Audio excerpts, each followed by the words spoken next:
We just got some new polling data that tells us how Minnesotans feel about crime and safety. And just for context, this data came out before we were invaded by the federal government. So I want to dig into the data a little around three main findings from the polling. And I'm going to tell you what they mean in context of transformation. So when Minnesota voters were asked whether crime was rising in red, staying the same in yellow, or falling in green, we see that 60% of voters thought that crime across the state as a whole was rising. But when asked about their own communities, their perceptions almost entirely flip. So as you can see, 44 plus 13, about 57% think that crime is staying the same or falling in their own homes. So what's going on here? First, how people feel about crime matters a lot. The second thing to consider is that how people feel about crime may or may not always add up with the data. And then the third thing I want to point out is that this data also highlights how neighborly Minnesotans are.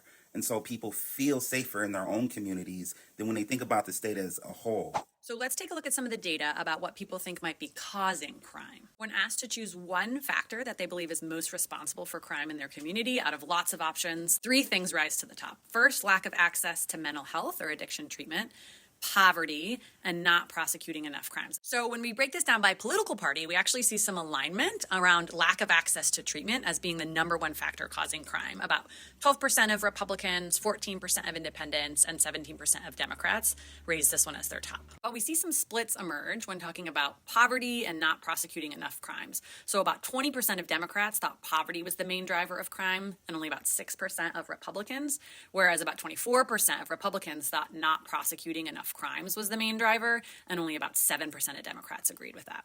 I think it's first important to look at all those slices of the pie. There just isn't one thing that causes crime. But I also think this helps us understand the important work that we do here at the JRC.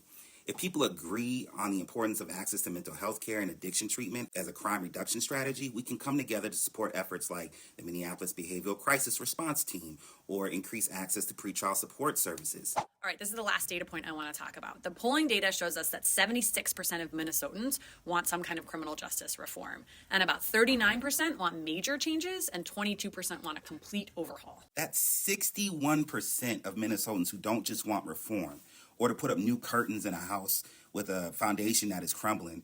But these are folks who want to imagine and actually build a new house. This is what we call transformation. So do these numbers seem high to you, Justin?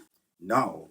We've been doing this research together for over 5 years now, and we have yet to come across someone who works in the system, someone who has been harmed, or someone who's been incarcerated by the system who has said that we have the best administrative policies for justice in the country. We've never heard that. Yeah. So there's so much more to dig into, tons of numbers, more polling data. You can find all of this on our website, mnjrc.org.